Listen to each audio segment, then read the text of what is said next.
I appreciate it. Shalom. It's that time again, Israel. It's the Lord's 54th annual Passover in North Carolina.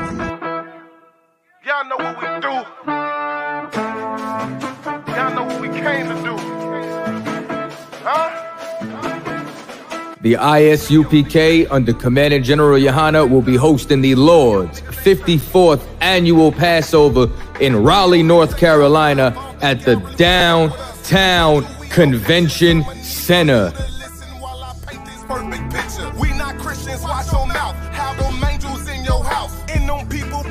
This is something that you do not want to miss. Make sure that y'all bring the entire family. Wait till I get with you. If I gotta go to ground, I'ma shut the town down. I ain't about to stop until I hear stand down. All you gonna see is a lot of man down. The Downtown Raleigh Convention Center.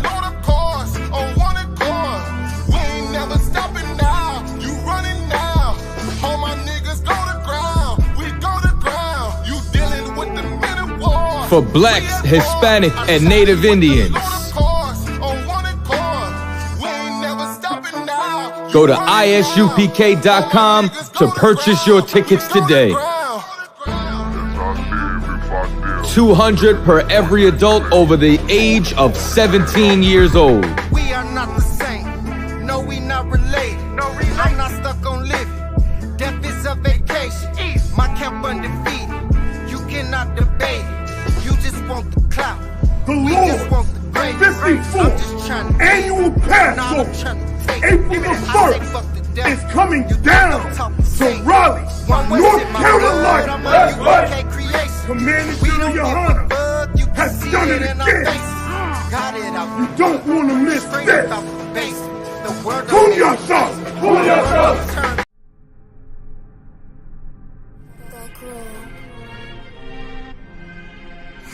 ISUPK presents the 54th annual Feast of Unleavened Bread. Last year we did it big. This year is going to be way big. More brotherhood, more sisterhood, more UPK. On Sunday, April 2nd, 2023, we're going to be at 421 South Salisbury Street in Raleigh, North Carolina at the Sheraton Raleigh Hotel Ballroom.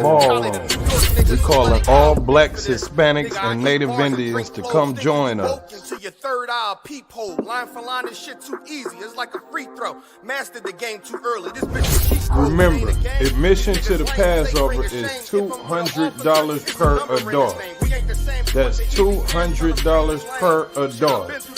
For more information, call 919-697-8257. Call 919-697-8257.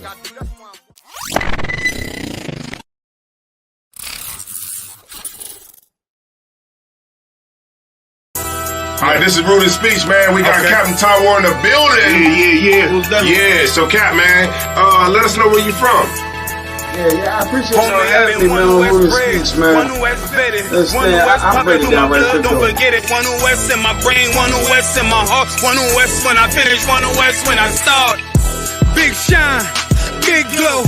I be gone till November, let my bitch know. I'm back by the winter, bubbling like Crisco. I need my pockets all swollen like a lymph node. Talking out the side of your neck, get you a slit throat. I stay broke, don't care if I got $1 million. Looking down on me, I put your brains on the ceiling. Fuck kicking down the door, we bout to demo the building. These fake cats all in these groups, I wonder who ya. Shoot ya off your pulpit, hallelujah.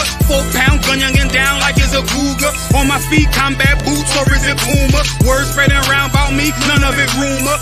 All truth, very big facts, very large caliber on very small gaps. Compact pistols, ladders, and all that. About to throw the switch in the Nina for rapid fire.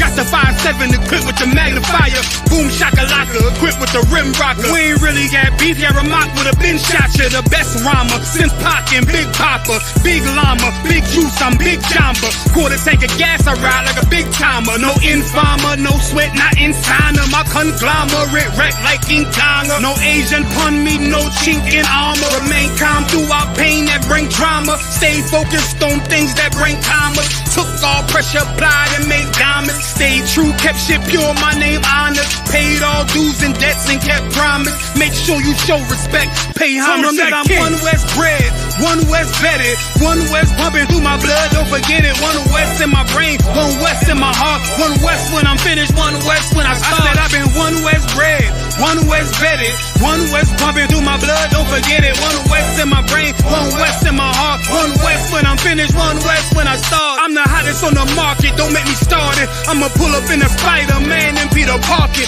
I remember days was trapping out the apartment. Now one West about put me up in a starship. About to fly to friendly skies in this bitch. Spit the truth on the corners, I lie a little bit. I'm a stand-up nigga, I die before I switch. Down, no we up, I'm cool with who I with. I'ma be war the king and stay dangerous. Hold down the biz and fam, remain blameless. Now rappers drippy with styles we made famous. First with studs and spikes in any city. Designers charge a stack for shit that can't fit me. Had fringes on my coattail way before Jimmy. Funny how the general ain't even see a penny. Better show respect, get smoked like a chimney. Keep my name out your mouth, don't even think it. Send a real Smith at y'all, no Jada Pinkett. Both ball heads, my grain a $1.50. Lost my man to the game, that pain that stuck with me. Had to find a cheat code to the street though, cause them niggas getting fouled, shoot you like a free throw.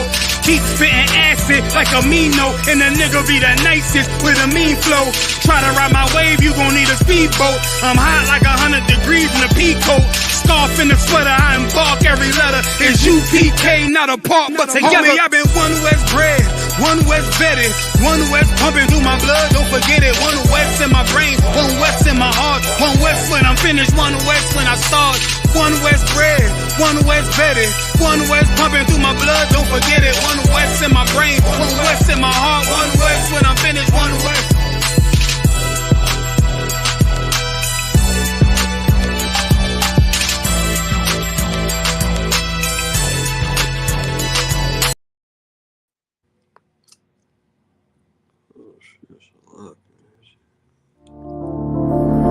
Back roll.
If I can't make it through for them, then I'm useless.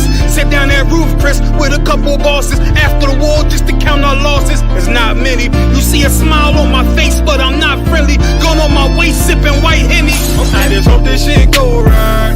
Living in the dark, you don't know light. Gotta got my heart with my bow tie. Waiting on the swerve in my whole life. I just hope this shit go right. Living in the dark, you don't know light. Gotta got my heart with my bow tie. Living in the sport in my whole life, my whole life. It's so melodic.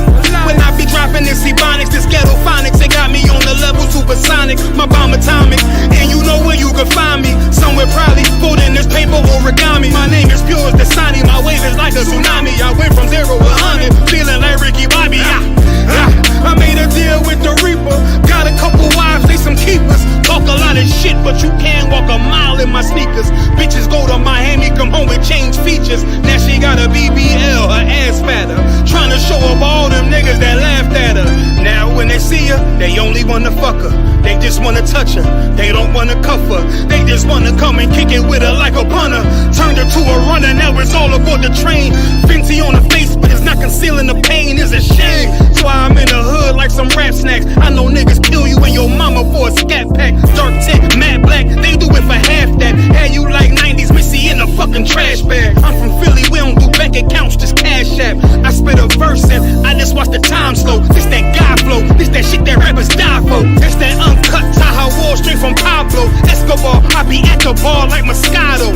They think it's effort, but no, this that block work. Make the countermeasures, take pleasures, making an op hurt. Light is in the sky, cause every verse is a concert. My mind work at speed y'all can't fathom. Listen to the words of a champion. They can't. The streets need another anthem. I just hope this shit go right. Living in the dark, you don't know like. Gotta got my heart with my bow tie. Waiting on the score in my whole life. I just hope this shit go right. Living in the dark, you don't know like. Gotta got my heart with my bow tie. Living in this world in my whole life, my whole life.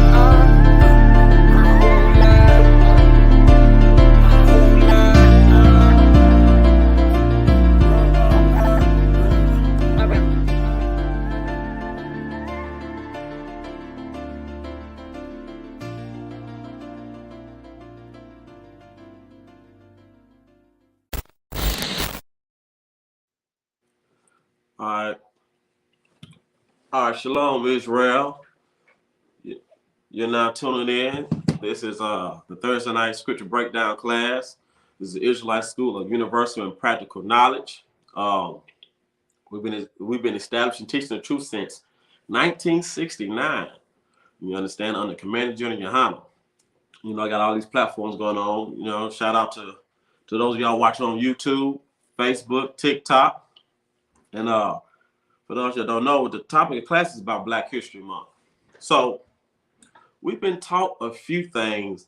I know I had to kind of like change the title on TikTok.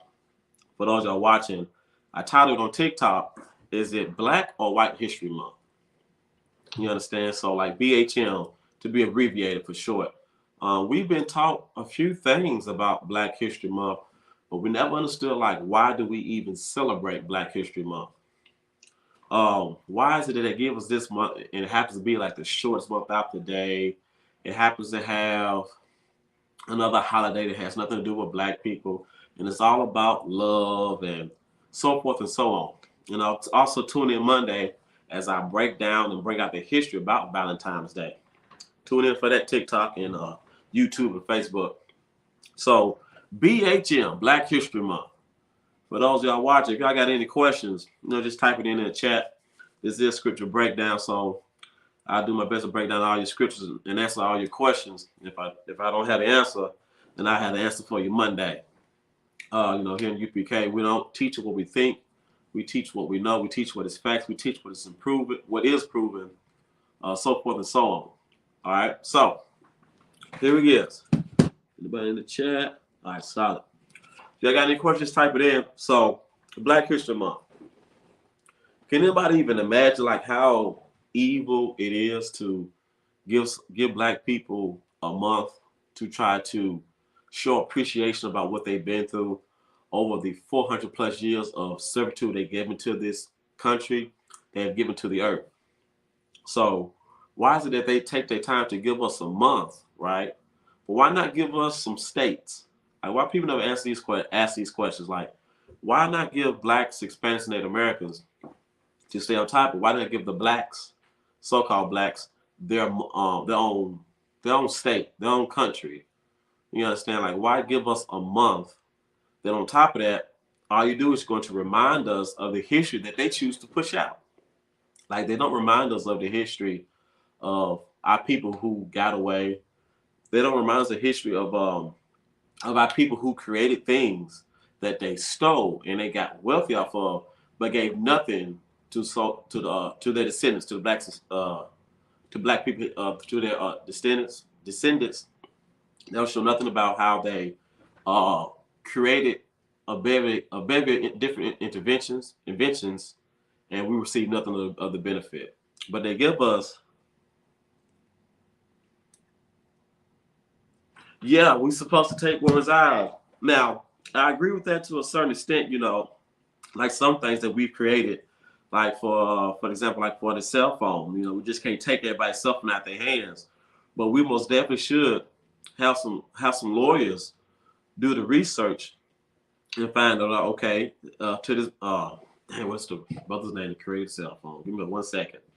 I think of his name in just a second. Or even GPS is a sister that created. Hey, Trooper, if you remember the name of the sister who created the GPS, put it in the chat for me, if you can, Bob Kashab. Like there's a baby of inventions that we created that our oppressors do not give us credit for, nor do we receive any of the benefit of. Like Black people has created, we kill each other but harm ourselves before them. Yeah, you're right about that, sis. That's like y'all just reading some questions in the chat. Yeah, we do harm ourselves. We do, you know, so the reason why we harm ourselves is because we look at ourselves through the lenses of our oppressor. There's not one race on this planet Earth that does not have crimes amongst each other. Like you always have crime amongst your own race, your own kinsmen, because that's who you live with. But when another race commit those type of crimes, those are not crimes. We call those war crimes, or it's an act of war. So therefore, you know what I'm saying, it's kind of like look at like in-house bickering. You might have a family feud, and they might argue, they might even scuffle or fight. But if somebody else was to harm them that's outside their family, it hurts 10 times more, because there's things that consider crime, then there's things that consider an act of war. All right, so yeah, you're right. We do show a lot more mercy for our oppressors. You know what I'm saying? Like I give you an example. I was watching on ESPN, and it's right on top with the Black History stuff. All right, I was watching ESPN. It was Stephen A. He was talking about those cops and whatnot. That fatality. There's a certain language you got to use on TikTok so it won't get shut down. Who assaulted that brother, you know, fatality to him, and made him unalive, of course. And Stephen A. They got on there. He's like, you know, those cops, they deserve life in jail, so forth and so on. And that's what he said about those cops that did it to their brother, Tyree Nichols. Now, when the George Floyd incident happened, he never asked for that Chauvin, the cop, I believe his name, that fatality to George Floyd. He never did ask that he get life in jail. You understand my point? Is he was like, well, justice has to be served. He not once ever asked for like life behind bars. Oh, Con, there's a bunch of brothers and sisters all across the UPK that makes headpieces. I believe this brother, his name is Tazadaki, down in Mississippi. So you can just go to the ISUPK Mississippi, get in contact with Tazadaki, you know, so he'll definitely make you a headpiece. Shalom. All right, so my point is, like, we always show compassion for somebody else outside of our own kinsmen. And that's why I titled it, you know, is it Black or White History Month? Because if it's all about Black people, why is it that Black people don't receive no benefit? There's a bunch of perks you can do. You can make things just about race, like, you know, maybe don't have to pay no taxes or any land or something that they buy. You know what I'm saying? You get X amount of loans for free, or you get more grants. You know, there's a bevy of things they could do that could suffice to help alleviate the load or the burden America has placed onto Black people.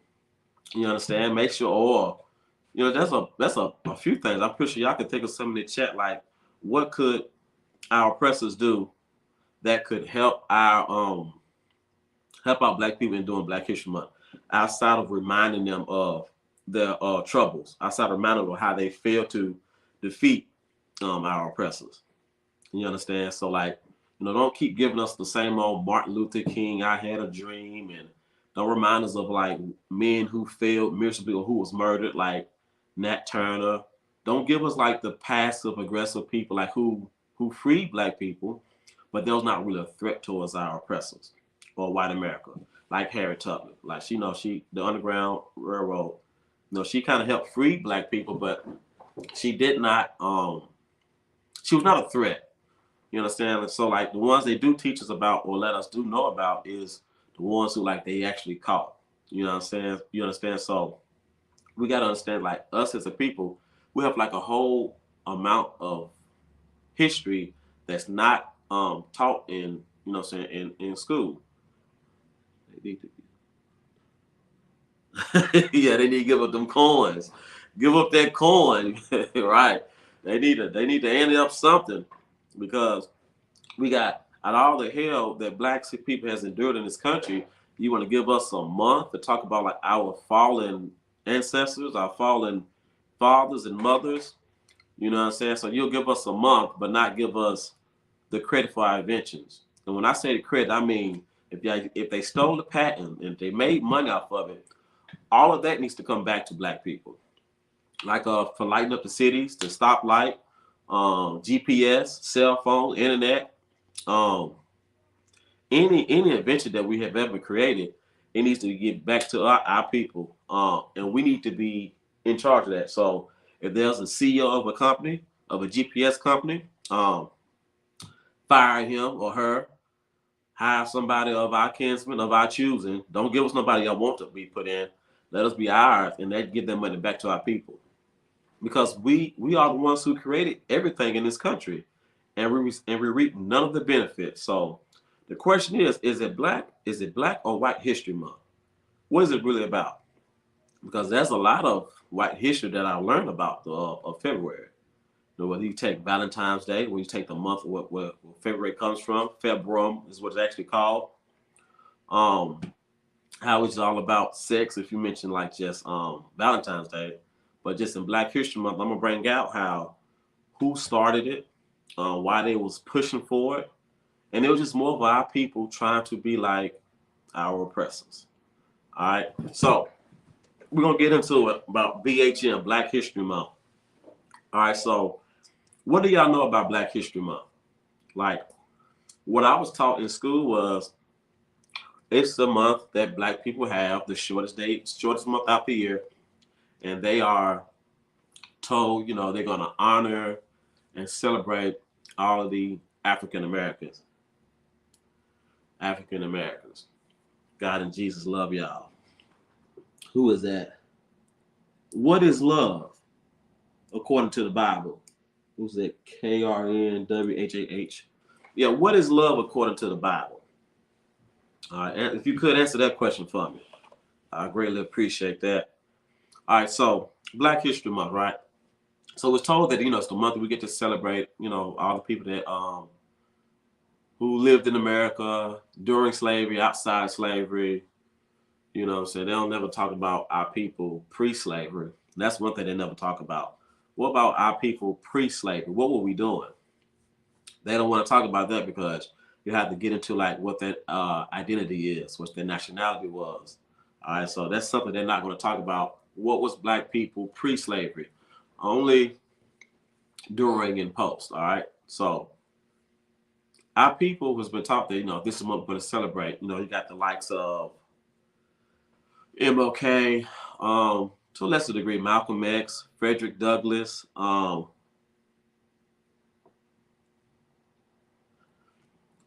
do you say? Why was that discussing? What can be done to support his children? Yeah, good question. All right, so we're told to celebrate, you know, the likes of Rosa Parks, George Washington Carver. These are some of the prominent people that became famous. You know, Rosa Parks for her stance on not removing herself from her seat. You know, George Washington Carver, he had a lot of inventions, a lot of stuff with the peanut. So these are the people that they give us. But what they don't teach us about is like, how are you going to limit our 400 plus history in this country down to just 28 days out the month?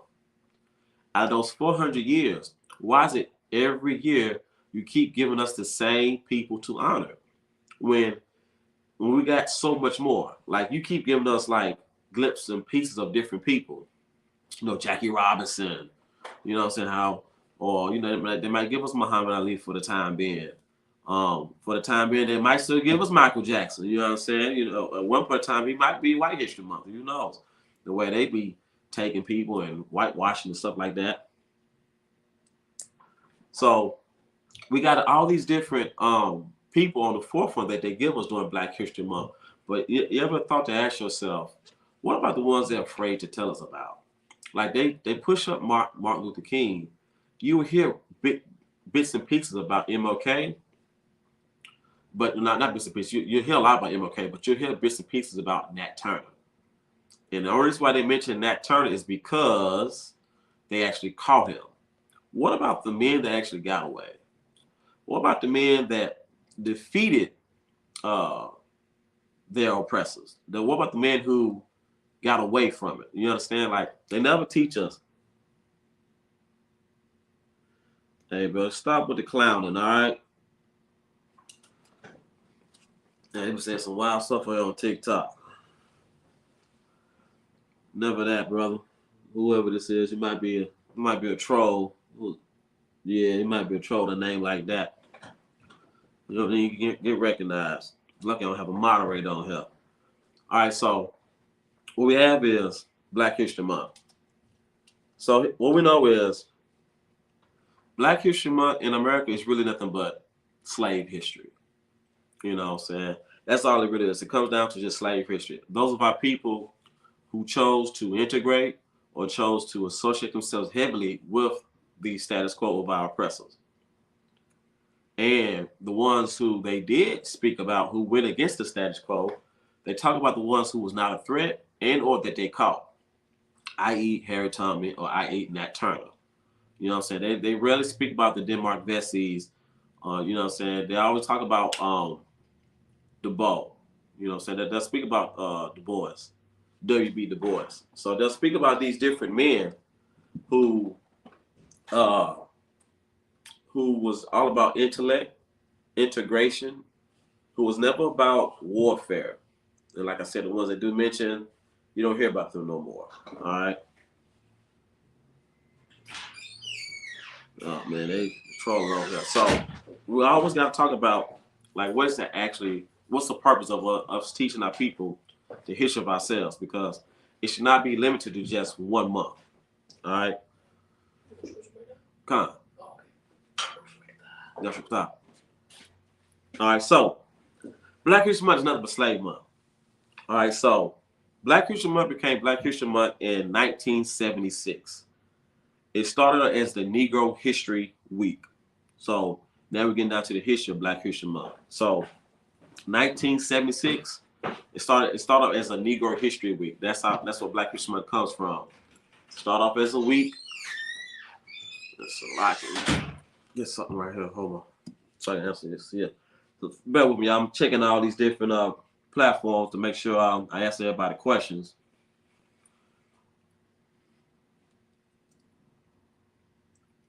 Yeah. All right. So like about that. Let me check these comments. Bear with me 1 second.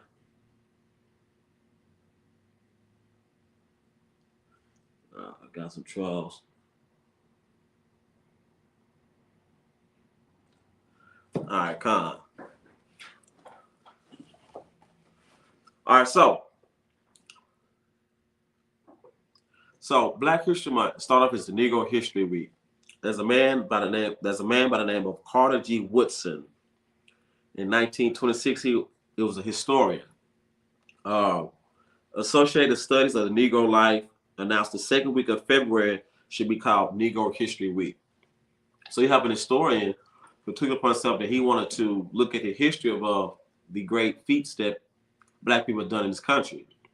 So initially, it was supposed to be the second week of February, and I'm gonna break it down to y'all just a second why he chose the second week of February. But he was a historian and said, it should be called Negro History Week. Something to show honor, to talk about the feats of the great things that Black people has done in this country, because nobody ever talks about the good things that we do. They only shine the negative or shows when we have been in a base state, like very low. Like us coming out of slavery, we were low. Us being in slavery, we was treated less than nothing. And then once we got out, they hide a history of us building Black cities that were thriving.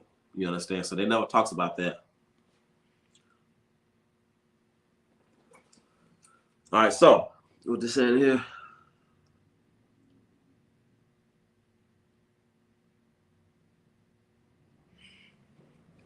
He said you never knew there was a BHW. Hey, put in what you mean by BHW.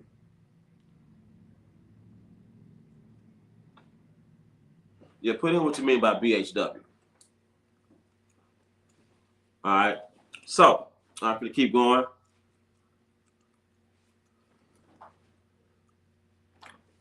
All right, so like for that.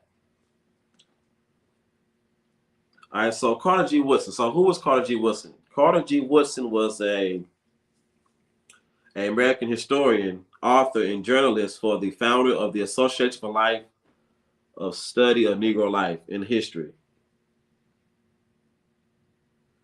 He was one of the first people to study the African diaspora. So like he was one of the ones who wanted to look into like what the so-called African people. Oh, Black History Week. Yeah. So in the early 70s, it was called Black History Week before it became Black History Month. Carter G. Woodson. So it started off as a week, and then later on, I forget what president it was. I got in my notes by which president made it to a month. But it started off as Black History Week. Negro Week is what they would call it. Negro History Week is how it started off. Wow, put it in the chat. Thought of me, thank y'all. So yeah, it started off as Black History Week. So there's an historian who just want to look at the diaspora about what they would call us back then, African people, or the descendants of Africans or blacks or Negro, so forth and so on. So he wanted to look at like all the things we've been through, and he wanted to show honor by like the great feats that we have overcame, and through like all of the hell and the servitude we had to endure to get to where we're at right now. So it was screaming. He was one of the first scholars to study the history of the African American diaspora and Negro history. You know, Carter was accepted by like, you know what I'm saying, white society. He was one of the people who grew up in their schools, very well educated and could articulate himself, you know what I'm saying, amongst the most prestigious people, went to Ivy League schools. So he wanted the ones who wanted to bring out the history of our people. And I'm not certain why I believe I got in my notes down here why he chose February. It's because of who he honored and who he revered so much, which would be one of the presidents, Abraham Lincoln. So I'll bring it out in just a little bit. But yeah, but Black History Month started off as Black History Week. It started as Black History Week first, and it was the second week of February. All right, so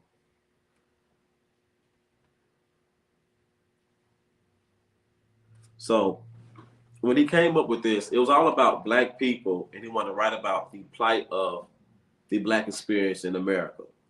So he wanted to talk about like, you know, how we were able to invent certain things. We want to talk about like how we was able to, how we did outside of slavery. You know what I'm saying? Like all of our great prominent people, like he'll talk about Frederick Douglass and how he was able to articulate himself and still speak, even though Frederick Douglass in the UPK's eyes will be an Edomite. He'll be an oppressor. You are the seed of your father. Whatever your father is, what makes you are, regardless of what your mother is or regardless of how you may look. So his father was a white American, so we would consider him the same thing as a white American. Esau, Edom, Caucasian, so it's all the same. So that's what he is, and that's what we view him as. All right, so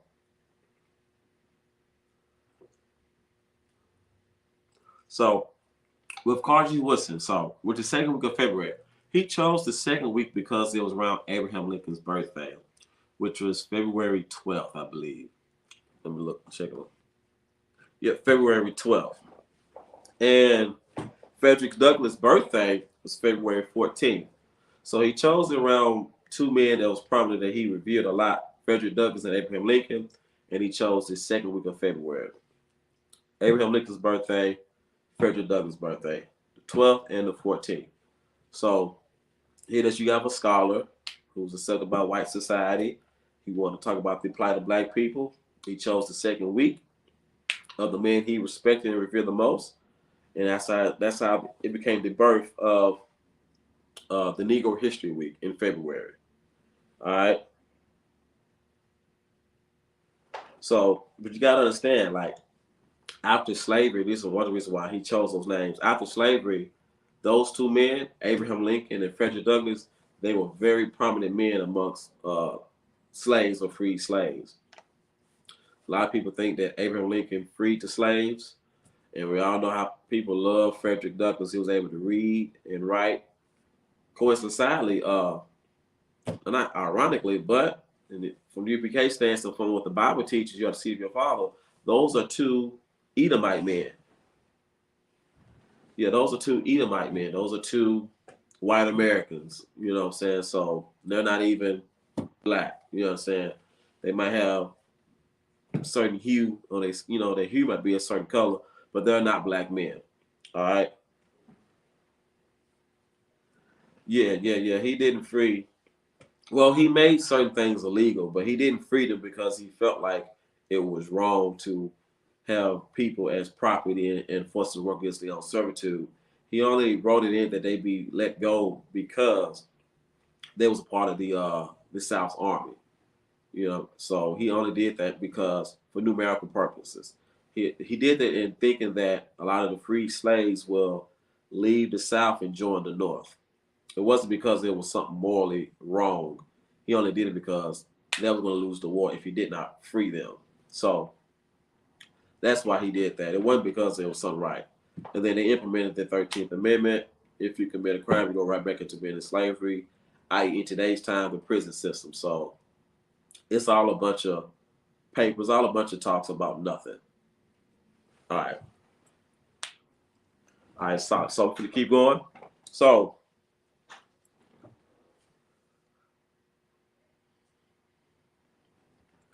I'm about to read a quote from Carter. All right, so this is what a quote from Carter G. Woodson. It says, if a race has no history, it has no worthwhile tradition. It becomes neglectable factor in the thought of the world and stands in danger of being exterminated. The American Indian left no continuous records. He did not appreciate the value of tradition. Where is he today? The Hebrew keenly appreciate the value of tradition as it attested by the Bible itself. In spite of worldwide persecution, therefore he is a great factor in our civilization. So that's a quote that was by Carter G. Woodson. Point is, if you don't remember your history, you'll be forgotten. You'll be X'd out of history. You will be forgotten. No one will know your name. They might find glimpses of you. You might have existed. But if you don't know your history, you will be forgotten.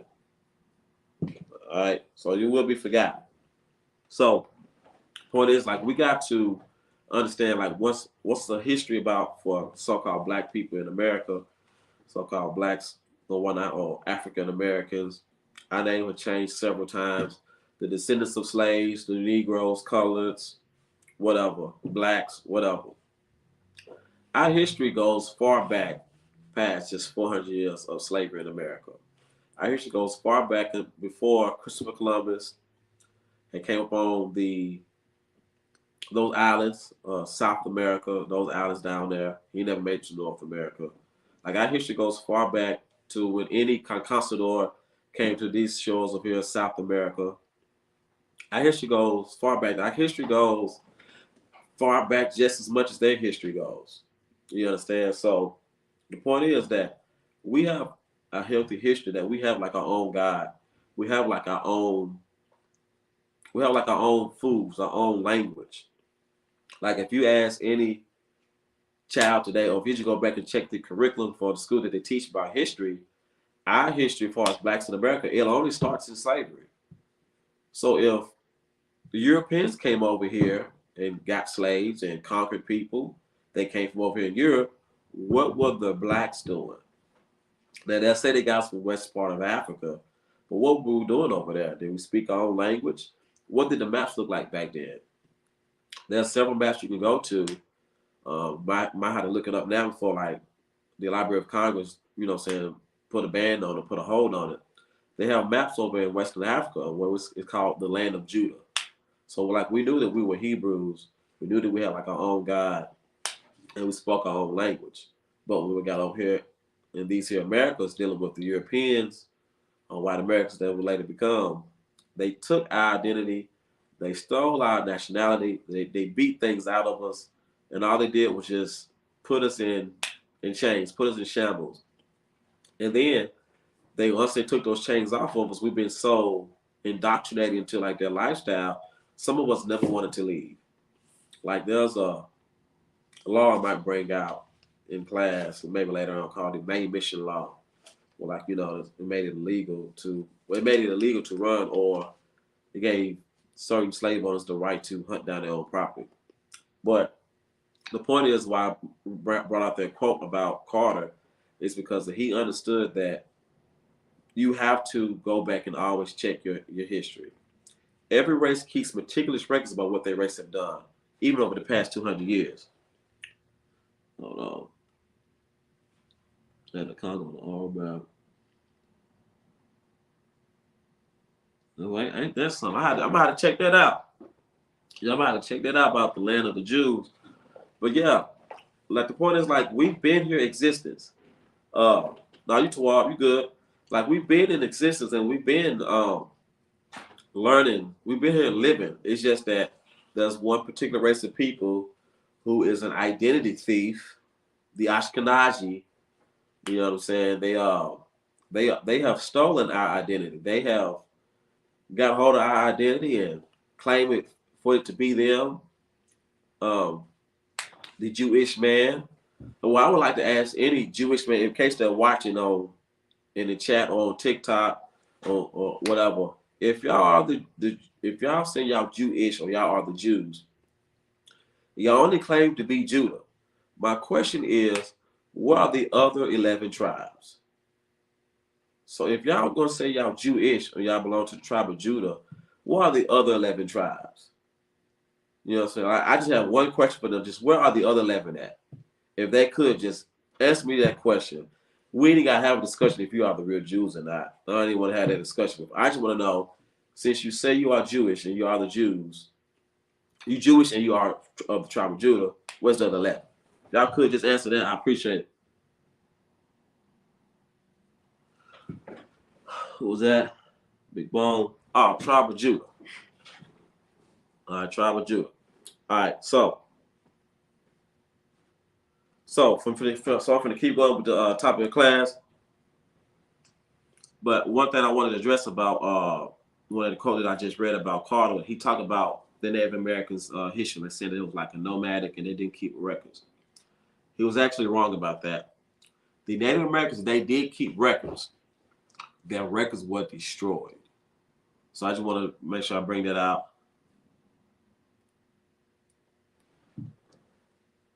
You ain't no Jew, never wanted to be. Well, what is your nationality then? What was that, Big Bone? What is your nationality? It's all right. It's all right if you ain't one. You could be one, but don't identify as, or whatever the case may be. Okay, what country? I know you said Africa, but what country? It has over 50 countries and over 1,000 languages. You know what I'm saying? You say you're a landmass. No, what country? All right, so the Native Americans, we did keep records. They did keep our people, that's our brothers and sisters. They did keep records. Their records were destroyed. So Carter was actually wrong about that, saying that records, they didn't have any records. They did. It just got destroyed. Because when you get conquered, it's up to those who conquered you what they do with your records, what they do with like all your monuments, all of your things that you might still have in your possession. All right. So to keep on about the Black History Month. So Black History Month was proposed by the Black United Students at Kent State University in February of 1969. The first celebration took at the place of Kent State in 1970. But in 1976, Black history was recognized during the United States bicentennial during the presidency of Gerald Ford. By Gerald Ford at the United States bicentennial. So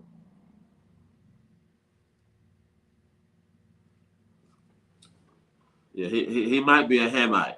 It's all right. He said he's African and from somewhere. Let him be a Hamite. It's all. It's all right. He can stay a Hamite. You know what I'm saying? The hell with them too. You know what I'm saying? They got a lot of our history over there as well. You understand? So, all right. So it started off at Kent State. You know what I'm saying? It had a celebration week, and it went well, and they proposed it to Gerald Ford.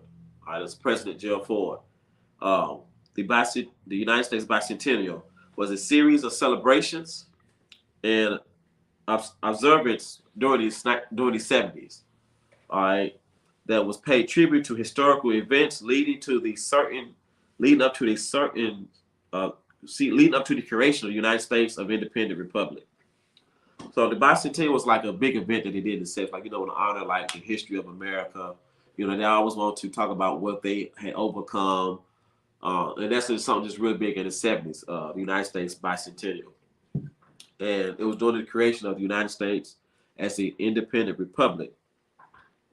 So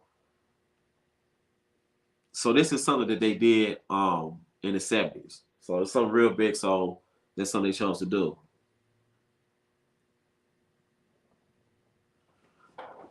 All right. Well, you know his identity. Good for you. Well, my people, the so-called Blacks, Hispanics, and Native Americans, we was robbed of our identity, and we don't know who we are as a people. And our job of the ISUPK, Israelite School of Universal and Practical Knowledge under Commander Judahana, is to teach that the so-called Blacks, Hispanics, and Native Americans are the true Jews according to the Bible, to teach our people back our culture, back who our God is, and our laws and land, and the way we're supposed to live. So you understand? So that's all it is. You know, y'all, you're a Hamite, as you stated that you are, or you're African, and you got like your own culture, your own God. You know what I'm saying? That's good for you. But this is for the Blacks, Hispanics, and Native Americans. We have to come back to our own God. Like our God was robbed from us. It was taken from us. Our identity is being stolen. You know what I'm saying? They people always talk about identity theft. There's one who's stolen the identity of a whole entire tribe who's claimed to be another race of people. And that's a theft that has not been paid for. We have not got any justice for that. So they say we are African American.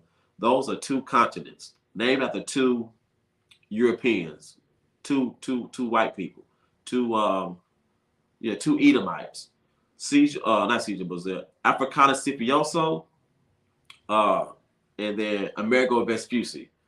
One was an Italian mapmaker, and one was like a Greek guy who tried to conquer Africa. Those are two Edomites. How can they make black people? So you're very comfortable that you know your identity, and whatever God or gods you pray to, that's all you. That's good for you and yours. But for us, we pray to the living God, the God of Israel. Yahweh is his name in the Hebrew. So we are very comfortable in who we are. The Most High said in Deuteronomy 76, he created us to be a special people above all the races of other nations. So you think you know who you are, that's good for you, but we love who we is. And we're gonna bring back that love by showing our people real brotherhood and sisterhood. You understand? So yeah, that's good for y'all. You know what I'm saying? But we're gonna get back to what the Lord has intended for our people. Because nobody cares about who the Jews were until we start saying we were the Jews. We start bringing out archaeological evidence that we are the Jews.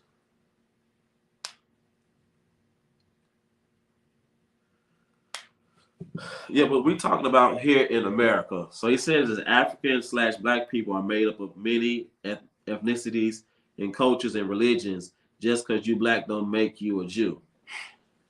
Yeah, but if you go ask any of them Africans in that side of that country, they'll tell you what country they come from, who they are. You go out somewhere in Sudan, they'll say they might be Sudan. They might say they're from Somalia. You said you traced your lineage back to Gambia. How'd you do that? Please don't tell me DNA. How'd you do that when you trace your lineage back to Gambia? But the point is, like, every other African, if you go in Africa, whatever hell Gambia, I ain't never heard of that, but nor did I care. But he said he traced it back to somewhere in Africa. Just say, how'd you trace it back there? When went to look on your father's side, your father's side, or so historical records. So what historical records? Is it, you know what I'm saying, or DNA? That DNA stuff has been sort of like debunked. You know what I'm saying? It's, you know, there's several different articles you can read about how DNA got debunked. One you can look up. There's a I think it's two girls that are twins, and they did a DNA test, and it came back and showed them who had the same mother and father come back to something totally separate, like two different countries. That's one. There's another article. We can read about, look upon CNN 60 Minutes. They talk about how DNA is inaccurate. It's not accurate science. It's just a guessing game. There's another one, like you can watch a video of, I believe it was a guy, he used the DNA of a dog and sent it off. And it came back, told him he was from like another country. So he used a dog's DNA and it said that he's from this country. So you just got to be careful with that DNA stuff, because that part, not DNA, that like the ancestry stuff, they swab your mouth. You know what I'm saying? So you got to be careful with stuff like that, because it's just it's not accurate.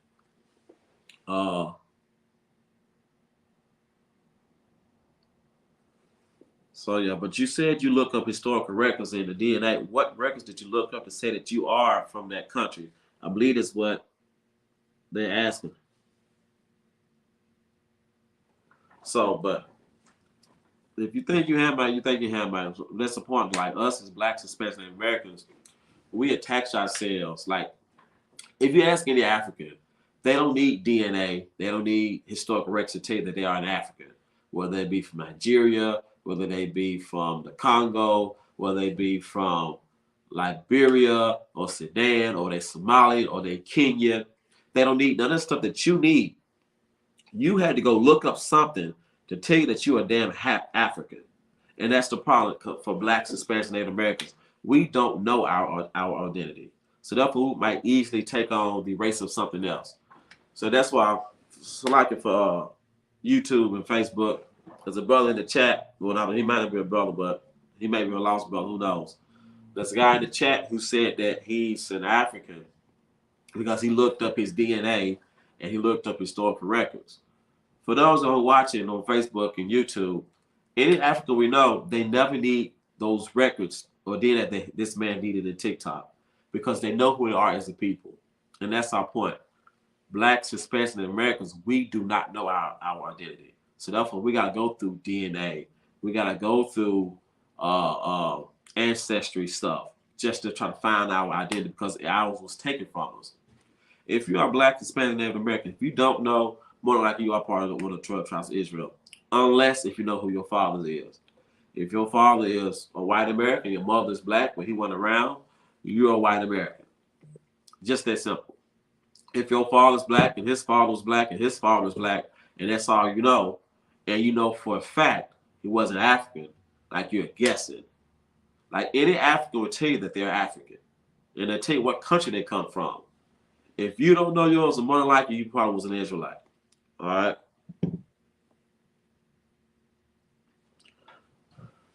Yeah, just because you're black. Okay. The Jews is because one identity was taken from us.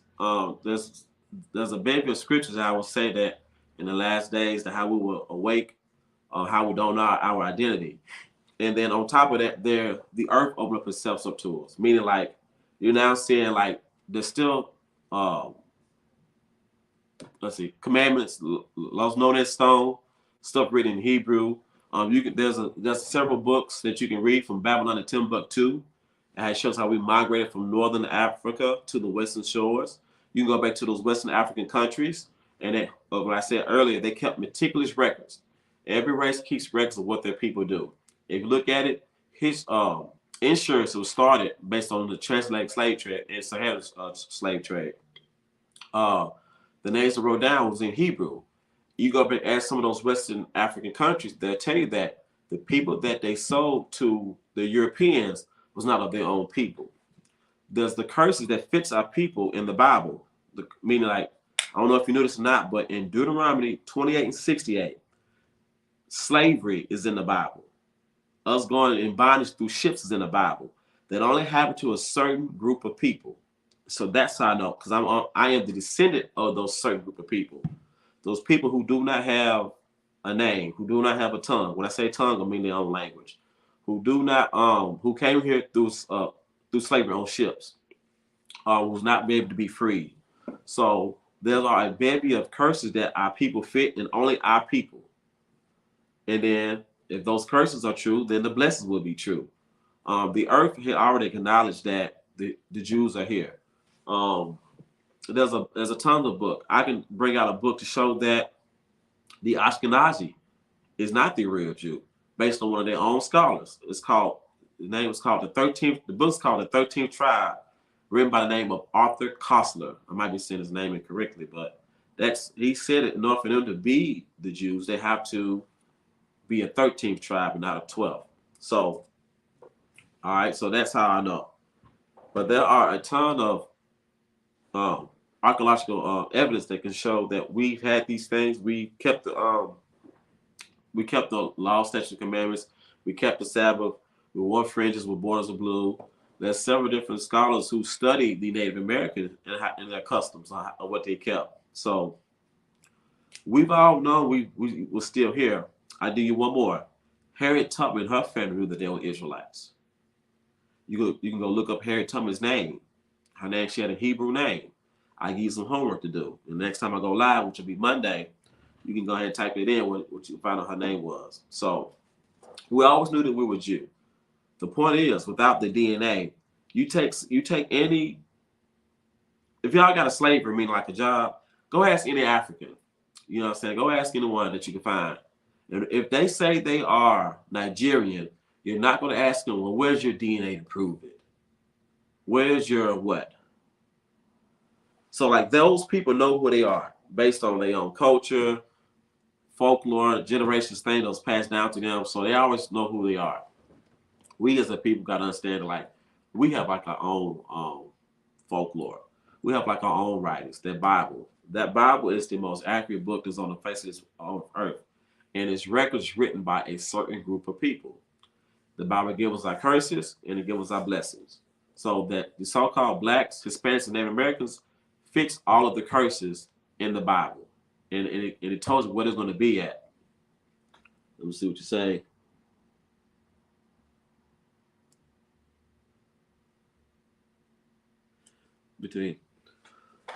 So you said there's no concrete. Okay. One, there's several things you can look at. Look at Deuteronomy 28 and 68. All right. Well, I'll just pull it up and I'll read it for you one second. Deuteronomy 28 and 68. And you tell me who this happened to. Once I read it, just tell me what race of people did this happen to.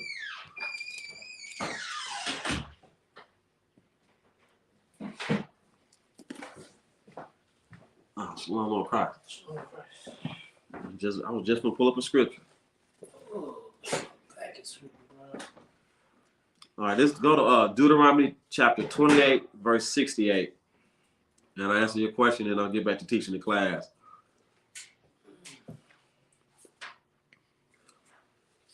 There's no link between African Americans and Jews. There is a great link between African Americans and Jews. And Deuteronomy 28 will answer this one. Deuteronomy 28 and 68, and it says, all right, Con, go ahead. It's the book of Deuteronomy, chapter 28, verse 68. And the Lord shall bring thee into Egypt again with ships. So Egypt is another Greek word which means bondage. And the Lord said, I shall bring thee into bondage again with what? With ships. So who went through slavery through ships? It was not the Ashkenazi. You know what I'm saying? They stayed where they was at. They never went by ships. Some of y'all might try to be a smart ass and try to say something like, when they went on the train. No, it says they should go in bondage again through what? With ships. No, through a train. With ships. Man, through an airplane ain't been invented yet. With ships. No, about horses. With ships. Man, they going through slavery. They going through bondage again through ships. All right, keep going. Come on. I'm just like, God. By the way thereof, I expect unto thee. So the Lord said, I'm telling y'all, like these curses I gave y'all, if y'all don't keep my law, statutes, and commandments, this was going to happen to you. Keep going. I expect unto thee, thou shalt see it no more again. So he's saying, like, the land of Israel, y'all shall see this no more again. Like some of us, we never even heard of Israel. Like we never had no idea that we even lived in Israel. We was even the Lord's chosen people. So he says, like the land y'all used to live in, y'all will not see it no more. Keep going. And there ye shall be sold unto your enemies. It says you should be sold unto your enemies. Like our oppressor, we all know who our oppressor is. The Bible says that we shall be sold unto our enemies, not our friends, not our cousins, our enemies. So who went through bondage and it was sold through ships that only fits one group of people? Only one. Any more on that? God. And there you shall be sold unto your enemies for bondmen and bondwomen. Meaning, like it says, it's not only was the men sold, the women were sold. So who was selling people? That's chattel slavery. Chattel slavery. How do you have those? Chattel slavery. Who was sold as for bondmen and bondwomen? It was not the Ashkenazi. It was not some Mongolian. The damn sure was any Hamite in Africa. They had to go through bondage through ships. How this Bible so eloquently spoke. You know more on that? And no man shall buy you. Like nobody was able to buy us out of slavery. No man bought not one of those African countries who claimed they were sorry for like selling people, the Hebrews, into slavery. Now one of them came to buy us. They ain't come buy us and free us out of this bondage. So Deuteronomy 28:68, that only fits one group of people. Now there's your link between African Americans and the Jews. I hope that answers your question. What do you think happened when they conquered Mexico and the Native Americans? Oh man, that's what happened. Like we always just get conquered. All right, so if we get back to the top of the class, we got no more questions. Just keep typing it in or whatnot, and me and another officer, we'll do our best to answer y'all questions in the chat. All right. So, what is bicentennial? So we know that centennial is 100. Bi is 2. All right. So you just know 200. In the United States in 1976, they'll celebrate a bicentennial because of the 1776 Declaration of Independence. All right. So it's 200 years later. 1776, 200 years bicentennial. All right. The Declaration of Independence Constitution was established as a token of good lining faithful white people gave us Black History Month. President Gerald Ford said, and here's a quote from the read from Gerald Ford: "Seize the opportunity to honor the too often neglected accomplishments of Black Americans in every area of endeavor throughout our history." This is what President Ford said, our history. Now, why did he say throughout your history? Because that's the reason why I titled this class, is it Black or white history? Whose history is it? Because we might have invented it, we might have done all the hard work and the labor, but who gets the credit? Our oppressor gets the credit. You understand? So he said our history, and I kept putting it in quotations. Our history. President Ford said, y'all need to celebrate Black Americans and that good work for America to celebrate our history. Now, why did he say y'all history? Your history. Yeah. You all history. The Negro history. Negro History Week. There's a reason for that. Yeah, it's Black History Month, but whose month is it really? It's a month that belongs to whose calendar?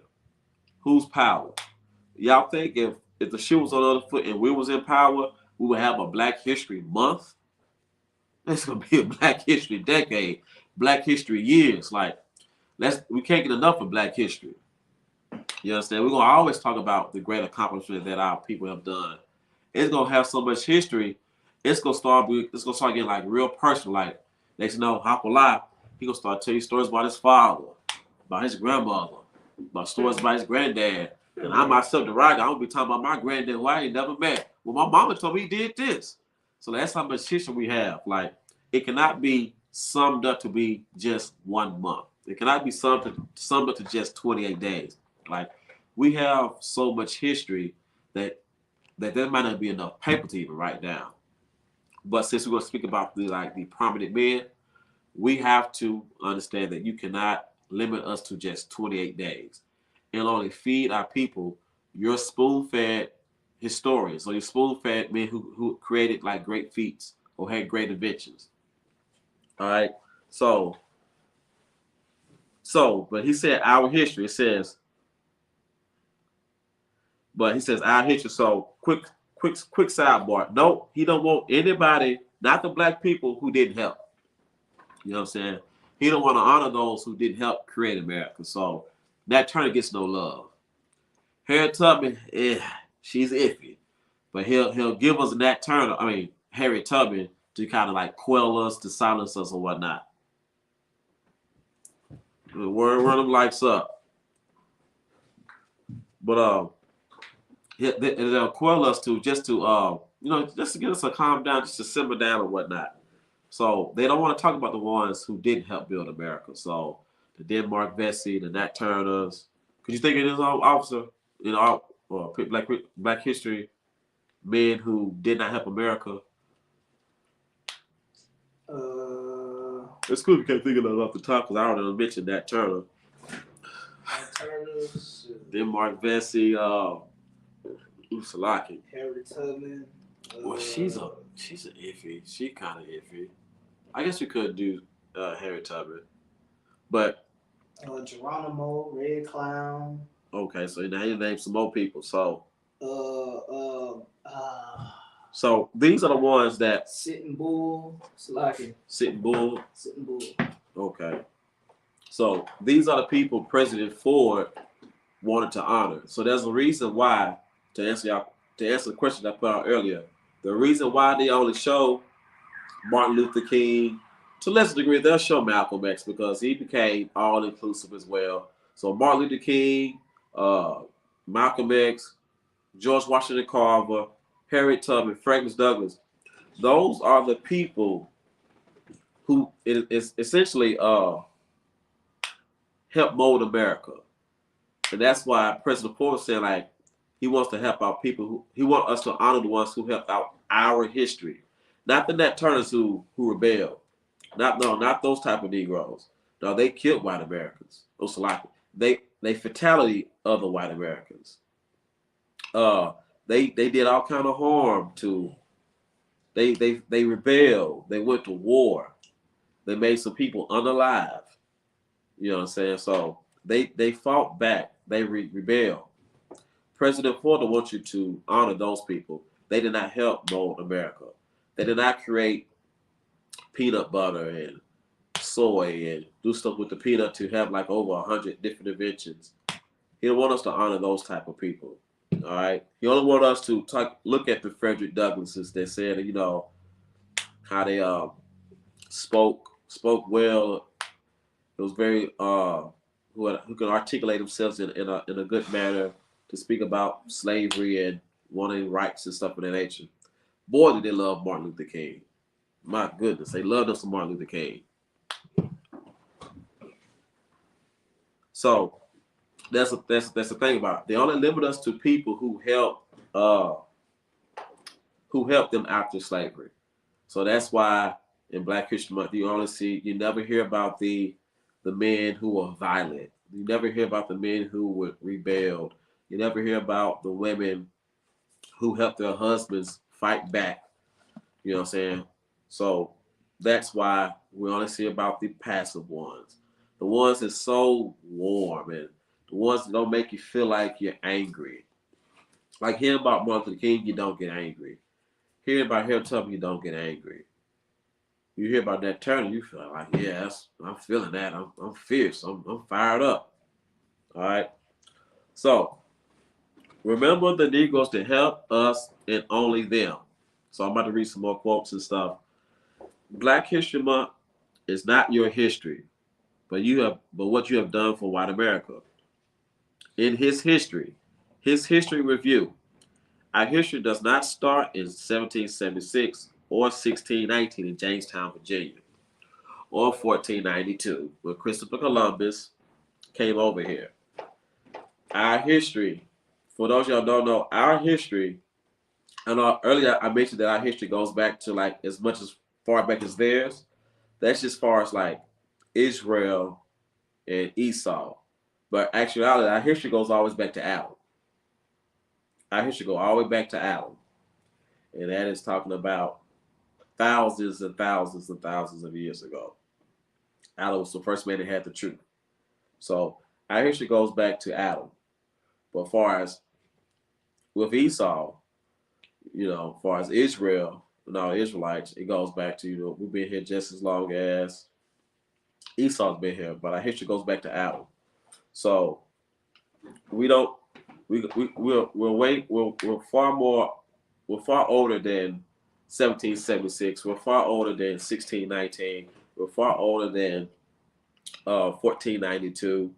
You know what I'm saying? So that's what we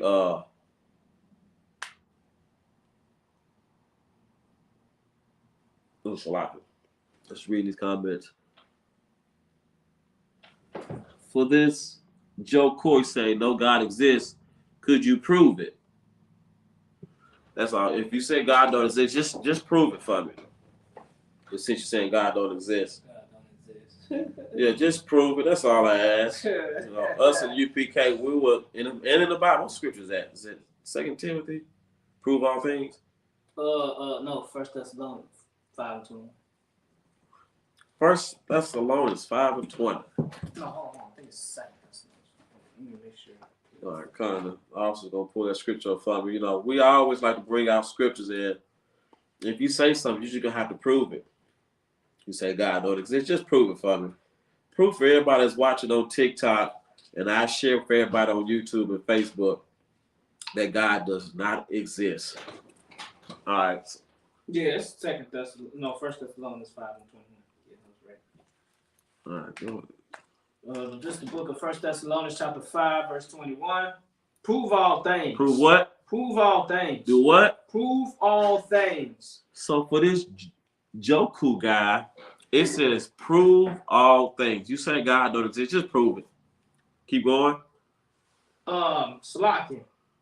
Prove all things. Hold fast that which is good. Hold fast which is good. So if y'all could, you say God don't exist, just prove it for me if you could.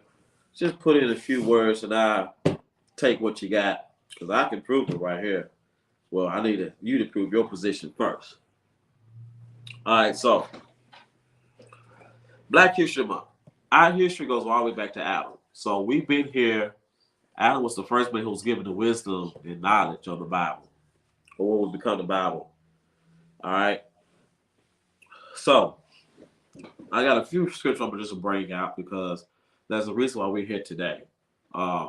Is to share light on what's been going on with our people. To be angry. Now's not the time to be celebrating Black History Month, to be happy. If you're going to learn something about your ancestors, that's fine, that's good. But now's not the time to be complacent. Now's not the time to be like, oh, I love what I'm going through, so forth and so on. All right, so I have just a few scriptures. I'm probably going to run through some of these. Let me get Let's do Ecclesiastes 7:7. Ecclesiastes? Yeah, 7:7. Oppression make a wise man mad. If I could, Baba Kashah.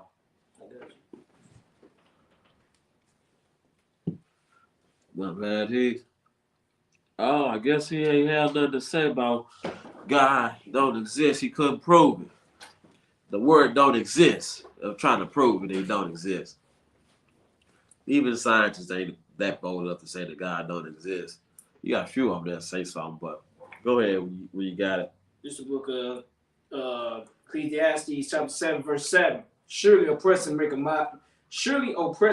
the wise man mad. Surely oppression make a wise man mad. Like us in the UPK, and everybody watching, like, yeah, it's so-called Black History Month, but we ain't happy.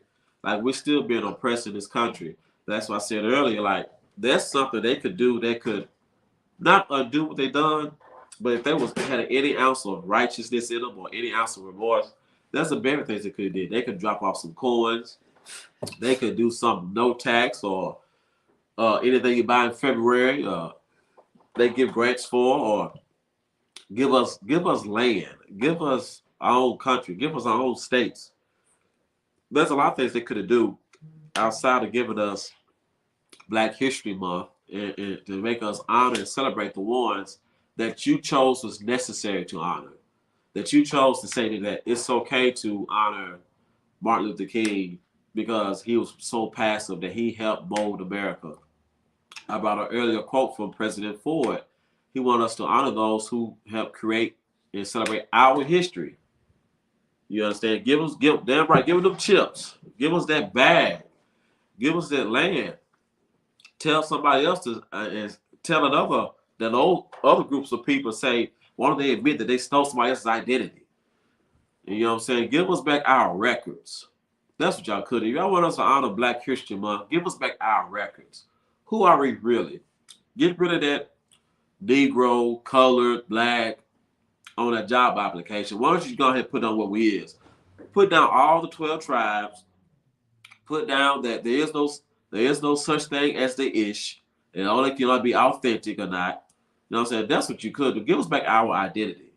But they won't do that because that will most definitely provoke the Most High to come back to redeem our people. You know what I'm saying? So they don't want to do that to tell the world who we are.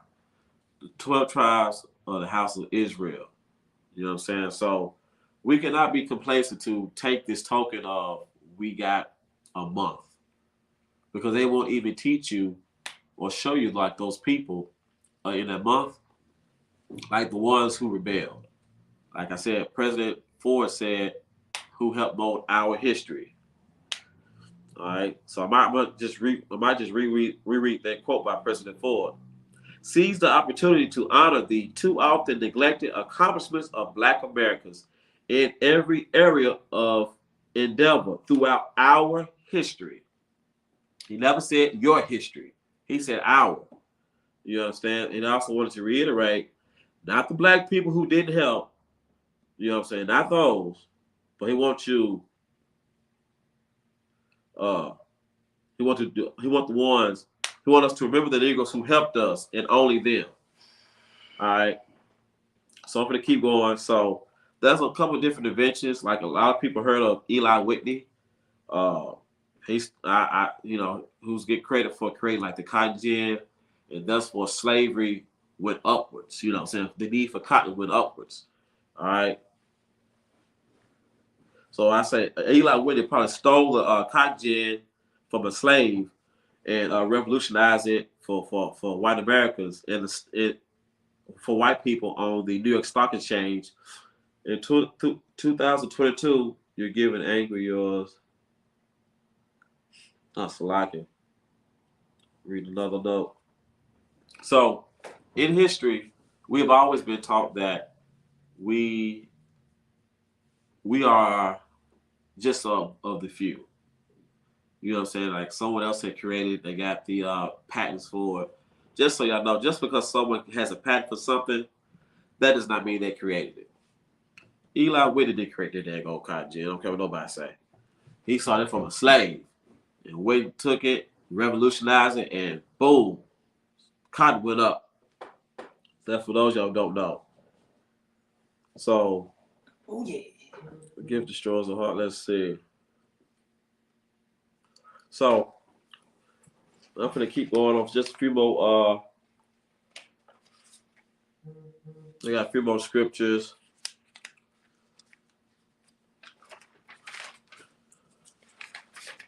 A few more verses, and I ain't gonna hold y'all too much longer.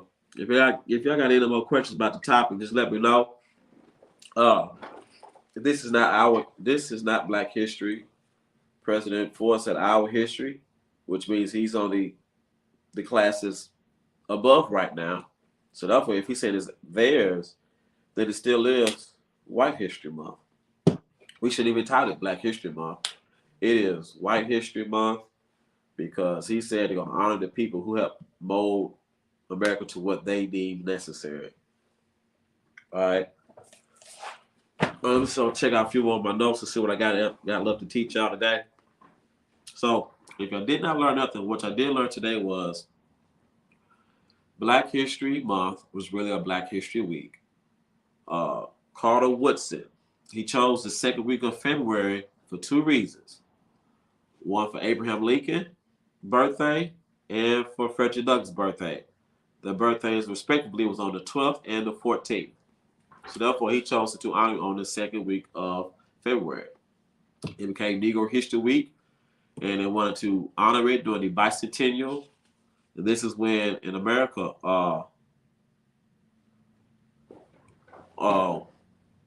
this is when like in America they wanted to, you know what I'm saying, honor like those history about observe like they want to observe like the history of America during like the 70s. So President Gerald Ford, you know, he made it like national, there to be a whole Black History Month. But it started off as a week. But he only wanted to honor the ones who helped mold America, not the ones who didn't help. So if you think of like your Denmark Vesey's and your Nat Turners, I gotta think of that other brother's name. Is it Lowry? The Lowry gang? I might do another history on that, the history class on that. All right, so it's short and hard. So you give me one more verse to give the short and hard. So I'm gonna bring out just a few more scriptures so to show our people like you should be mad about this small month they only give our people. You should be angry that all the history we have it been in existence, or just our short time here in America, y'all give us just 28 days. You know what I'm saying? Like we should be ashamed. We should not honor this month. We should not honor what they want to give us and who they tell us to celebrate or who they tell us to honor. Like we should honor those who we see fit. Hey, shalom, brother. All right, go ahead. You really give the story the heart. You said that's Proverbs, right? It's like, remember for 1 second, Israel. Yeah. As I pull up this scripture real quick.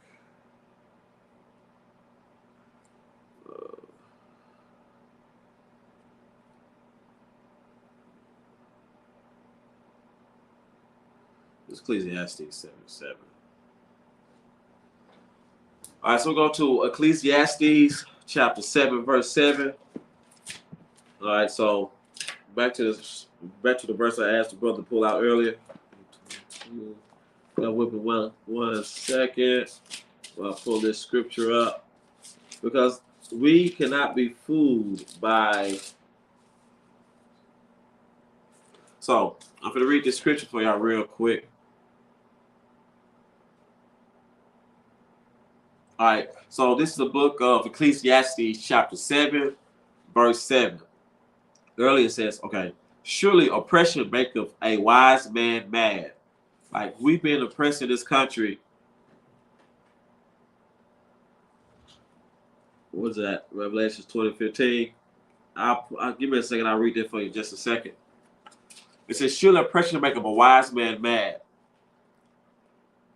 So like you should not be satisfied with the history that our oppressors choose to give us. You should be angry that we don't even have like our own history. They tell us when to celebrate something. They tell us when to like something. They tell us when to honor someone. This is just nothing but oppression. So you should be angry. You should not be complacent. You should not be happy that you have a month that they tell you who to celebrate and who to honor. So that's oppression. So you should be mad. It says, and a gift destroyeth the heart. That gift that destroyeth the heart, that gift, one of those gifts is that's Black History Month. So a lot of times our people think, well, you know, America ain't that bad. We're now able to become billionaires and billionaires. We have like our own month to honor our people. That gift is what destroys their heart. Because people who say they love Black History Month, I guarantee you that they did not know that President Ford said We should honor Black history, people who helped mold America and help shape our history. He didn't say it's your history. He said it's ours, meaning like it's yours and theirs. So therefore, they're going to be included into that. It's not nothing that's separate. It's not nothing that's going to honor you for like the works that you've done. They said you're going to honor our history.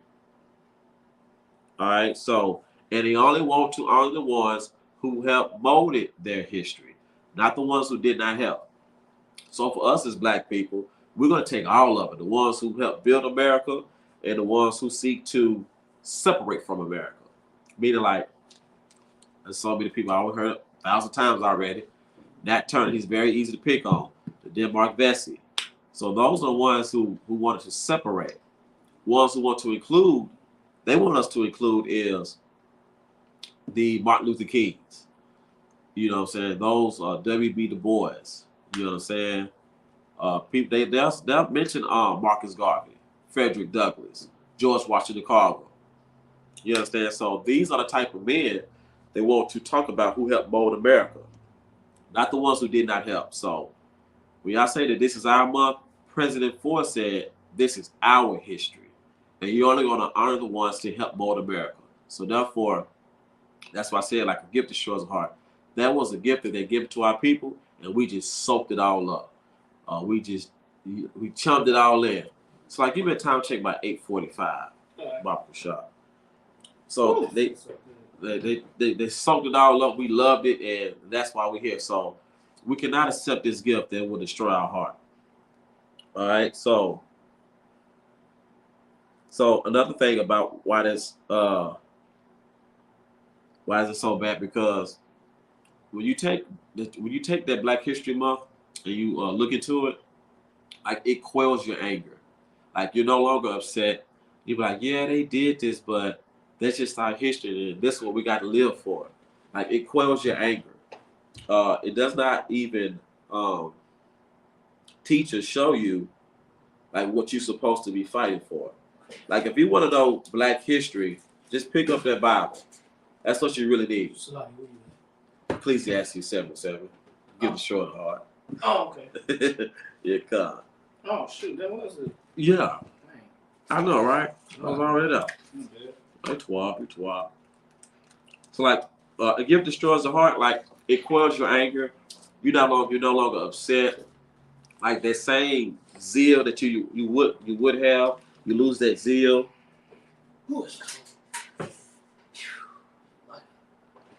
All right, so you got a question is, where will you go? Revelations 20:15.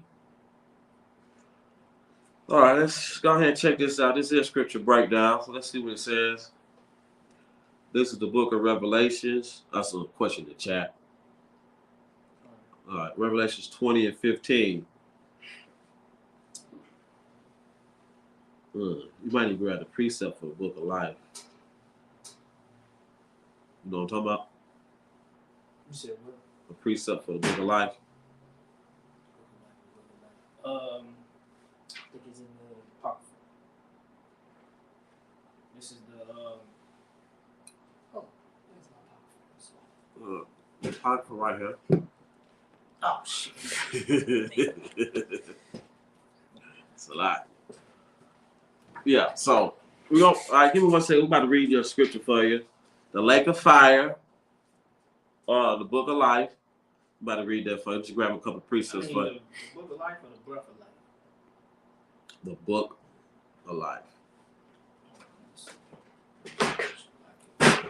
It's kind of like we'll just get it in a second. Just bring it up.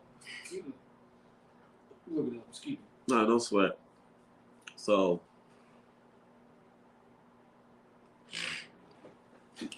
All right, Consul, we're about to read the scripture for just a second. We're about to pull it up. So for y'all who are struggling with the Bible, just understand like the Bible's only written to a certain group of people. Yeah, I see he left. Nobody, how do you answer it? Unless you need me to break it down for you. So what was the question? Like, what would they ask? It's a scripture, but I'm saying get the precept for the book of life. What you got? Revelations 20:15, and I'm gonna give the precept to that. Revelations, he want to ask the questions about Revelations 20 and 15. I was asking if you could pull up the precept for the book of life. All right, solid warrior. Oh yeah, we're trying to head to the lake of fire. You know, that lake of fire is that thermonuclear warfare after that Third World War. Yeah, passive aggressive. Yeah, people always on that on some bull job. You hit them real quick. But the book of life is written to those who keep the law, statutes, and commandments of the Israelites. So, just to go ahead and read this scripture anyways, Revelations 20:15. And whosoever was not found written in the book of life was cast to the lake of fire. So, if you was not part of the ones who was saved, meaning like some way past the 144,000, if you was not the ones who the Most High deemed that you was worth saving, meaning like you did not get killed or salakis, you did not get fatality, you did not get unalive during the Third World Nuclear War, you'll be cast to the lake of fire. Meaning like you'll be the ones who will be fatality. Meaning like you'll be one to get destroyed during the war. Because there's some scriptures I can bring out. There's some of us who are met during the war. Some of us will become fishers, and some of us will become hunters of men. And some of us will be part of like the ruling government body. Some of us will be the ones who be like, I ain't gonna say taskmaster, but like we're gonna have our kingdom being built. So if all of us are burnt up, then there'd be nobody left to build the kingdom. So we have to have our kingdom being built, but like different men has to hold different job titles. Like just like how it is in America. You got those who are in the government body, you got those who are in the military, you got those who are like doctors, you got those who are like tend to the sick. So you got those who deal with the money. So go ahead. What was that verse again? Read that verse. You got the book of life precept? Yeah, it's like more. It's a bunch of. Would you give me one of them? 9 of them. I'm trying to. Hold on, let me read. What was it? 2015. Just give me the precept for book of life. Go to Revelations 13 and 8. Revelations 13 and 8. Revelations 13 and 8. Let's see what you got here. It says, who not.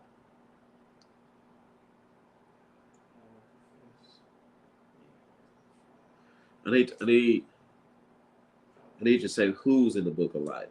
Who's in the book of life? Yes, I know it says the Lamb, but who's in the book of life? Go to Philippians 3 and 4. Philippians 3 and 4. Mm-hmm. Remember 1 second, Israel. Yeah, he's been passive aggressive. Philippians 3 and 4.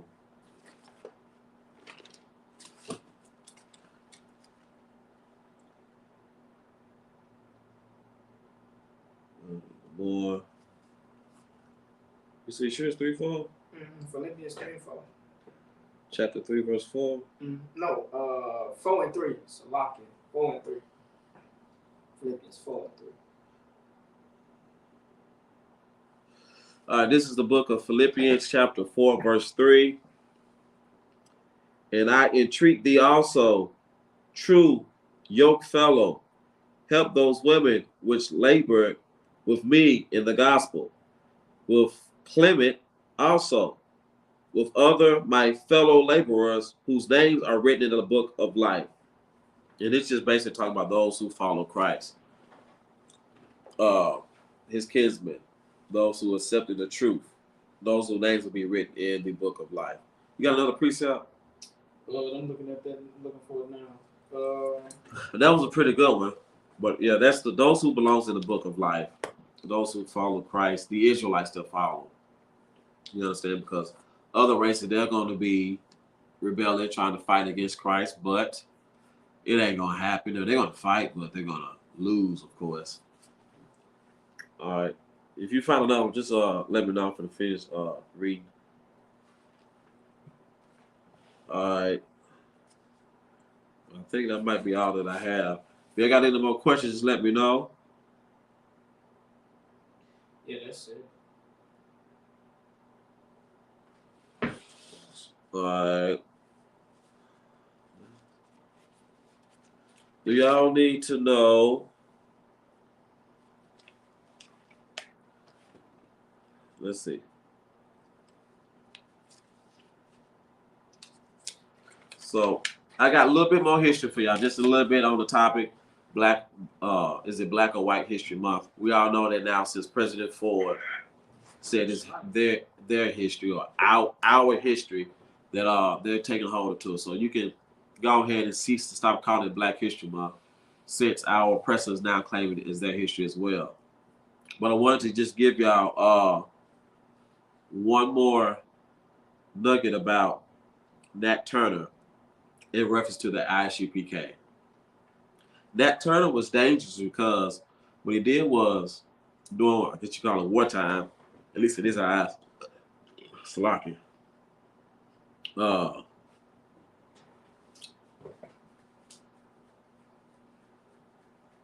Let's see. Let me go ahead and just go straight to it. It's called the Nat Turner's Rebellion, also known as the Southampton Insurrection. It was a rebellion of enslaved Virginians that took the place in Southampton Country, Virginia in August of 1831, led by Nat Turner himself. All right.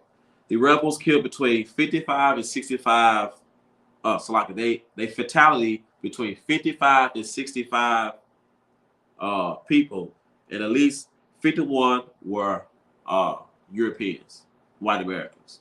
All right, so that's one of the reasons why they tried to quell. They were so angry with Nat Turner because of what he has done. All right, I'm finna keep going. Where am I? Something at?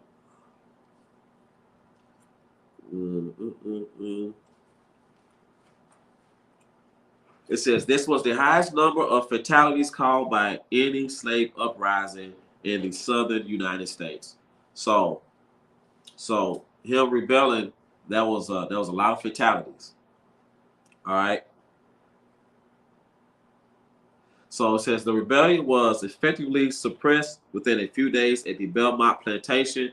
Nat Turner survived in hiding for 2 months afterwards.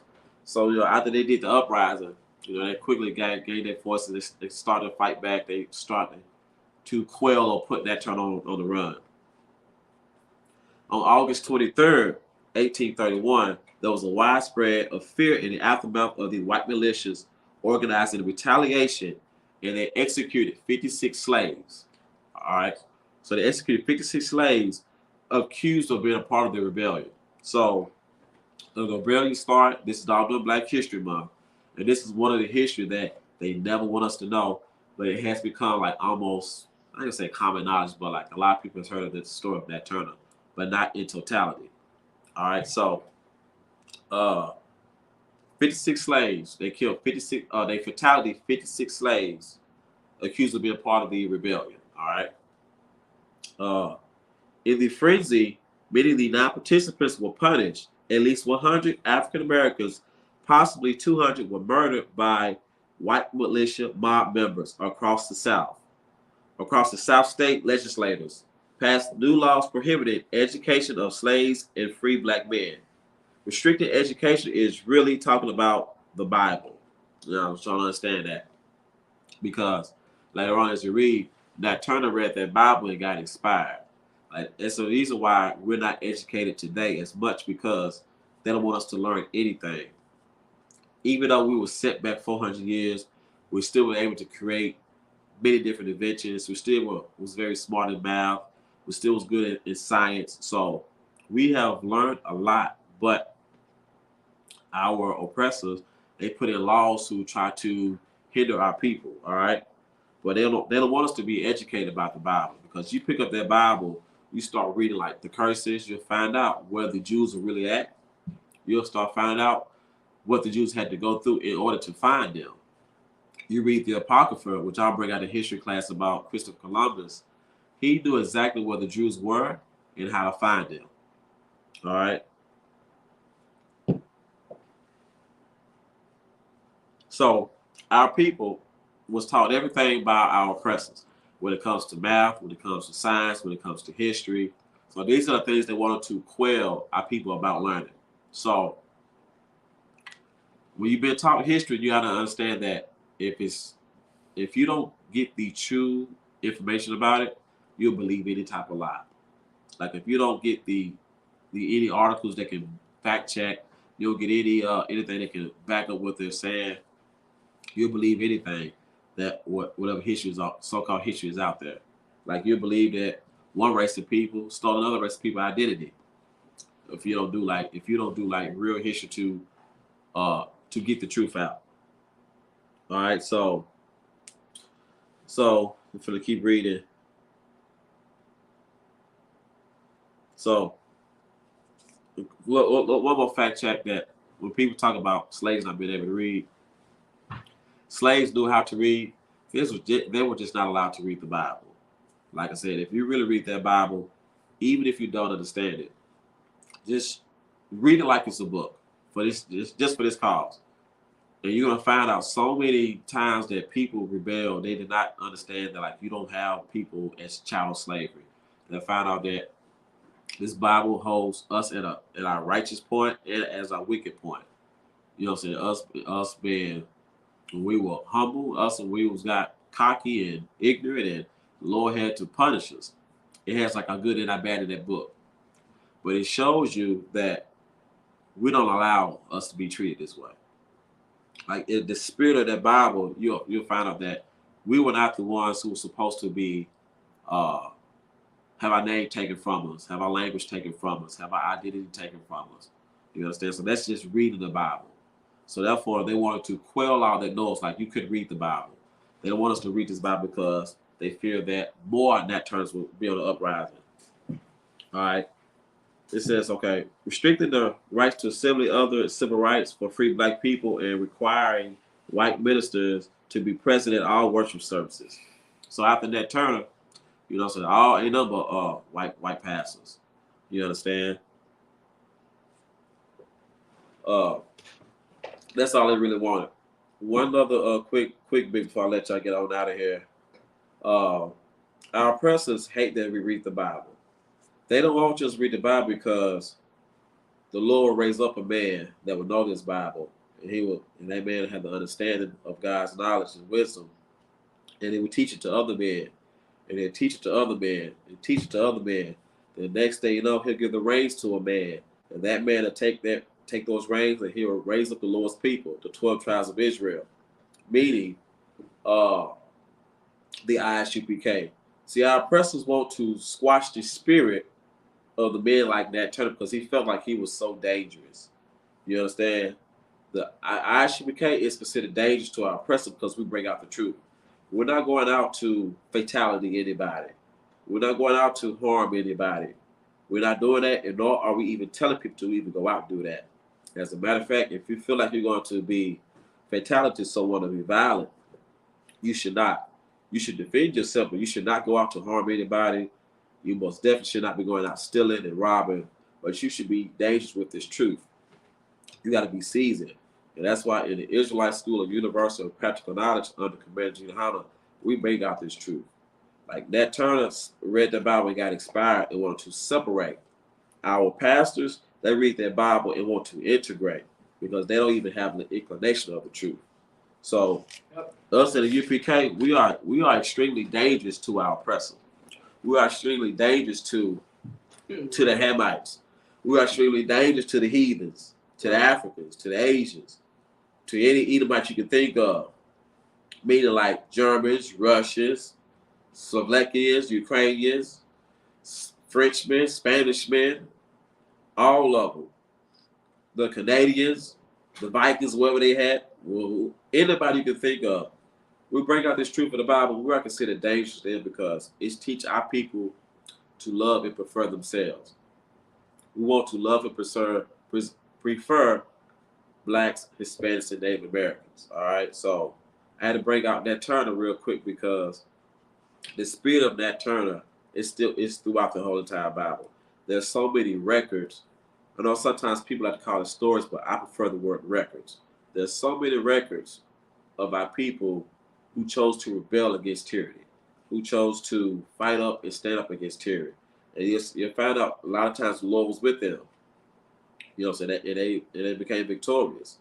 So for us, you know, so we, like I said earlier, we're not telling nobody to go out to arm themselves and to go to war for America. As a matter of fact, when America do go to war, you are not to fight with them. My other one, I would say, sit back, get your popcorn, and watch the show. But all right. February, Black History Month is a white on black. I believe I've just proved that it is White History Month. And that's based on President Ford in the quote that I read a couple times. But if you did not learn nothing, you learned this, that Black History Month started off as Negro History Week at Kent State University around in the 1970s. It became law around in 1979, I believe, 69. It's not 79, but it is a Negro History Week, and it was the purpose of it was to study the plight of black people. Coincidentally, the man that chose the second week of February, he chose the prominent men that black people love, which was Abraham Lincoln and Frederick Douglass. Right. Also, according to the Bible, those are two Edomites, two white Americans. So he still loved white Americans, unbeknownst to himself. But the point is, he wanted to talk about the plight of black people and for us to take back our history. It's just that when they became a law by the bicentennial week or whatnot, President Ford says they're going to make sure they look at the records of our people, meaning the white and black people, and they did not want you to talk about the ones who did not help America. All right? So if y'all didn't learn nothing, y'all understand that Black History Month was granted by President Ford to talk about our history. So therefore, you're going to always read about those people who, you'll read about, what's the sister name who became a billionaire with the hair products? Madam C.J. Walker. Madam C.J. Walker. There was another sister before her, though. She wasn't the first. I'll bring it out Monday. I can't think of the name. I'll bring out more Black history. But for those of you who don't know, we should come up with solutions. The hell with Black History Month. How about some coins? Right. You know what I'm saying? Like, how about some states? Give us some states. So, like, Black History Month is every day. Yeah, Black History Month is every day. Like, as I said earlier, like, we got so much history, like, we ain't even made it to, like, the prominent people. We got history just amongst our own family members. Like, what your father did, what your mother did, your great uncle, so forth and so on. All right? Right. All right, with that, Israel, Machu. Let Israel get one curse salute. Amash Shabbat. Amash, Barak. Yahabashir, Yahshab Rakatah. Yadamatah, which means hands down. All right, Israel, class dismissed.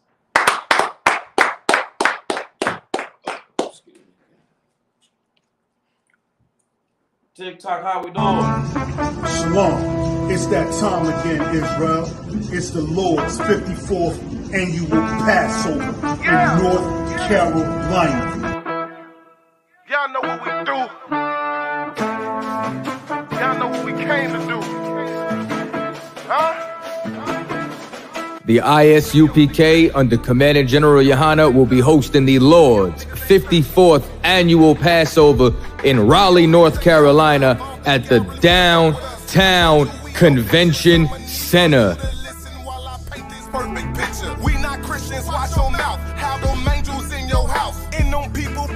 This is something that you do not want to miss. Make sure that y'all bring the entire family.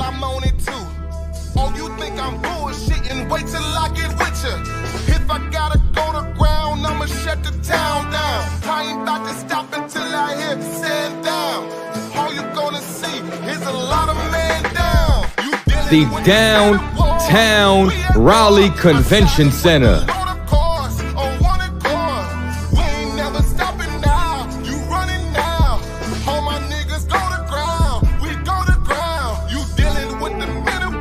For Blacks, Hispanic, and Native Indians.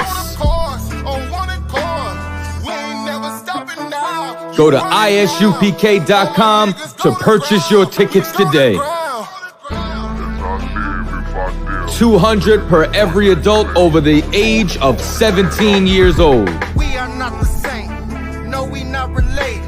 I'm not stuck on living. Death is a vacation. My camp undefeated. You cannot debate it. You just want the clout. The Lord's 54th annual Passover, April the 1st. is coming down to Raleigh, North Carolina. That's right. Commander General Yohana has done it again. You don't want to miss this. Pull yourself. Pull yourself. Yeah.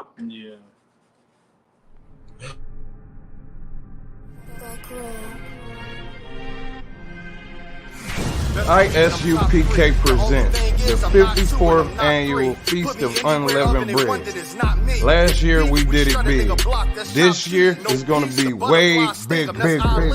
More brotherhood, more sisterhood, more UPK. On Sunday, April 2nd, 2023, we're going to be at 421 South Salisbury Street in Raleigh, North Carolina at the Sheraton Raleigh Hotel Ballroom.